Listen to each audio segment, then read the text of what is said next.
Welcome po sa aking channel. Salamat po sa pagbisita.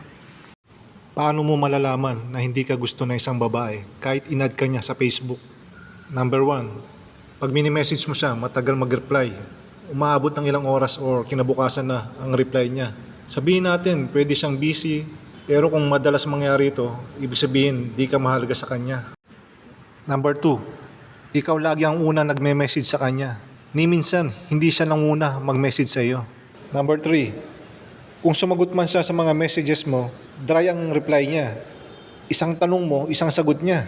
Parang ganito, kinumusta mo siya at ang sagot niya lang, okay lang, hindi ka man lang niya kinumusta. Number 4, hindi siya nagtatanong tungkol sa iyo, especially sa background mo. Like, taga saan ka nag-aaral at anong ginagawa mo. Number 5, madalas puro emoji ang reply niya at hahaha lang ang reaksyon niya sa mga messages mo. Hindi rin siya nagkukwento tungkol sa kanya. Number 6, hindi niya nila-like or nagre-react sa mga post mo sa Facebook. Ibig sabihin, wala siyang interes sa'yo. Ilan lang to sa mga sinyalis na hindi ka gusto ng babae. Sayang lang ang oras mo sa kanya. Try mo na lang maghanap ng ibang babae na may panahon sa'yo at interesado din siya malaman ang pagkatao mo.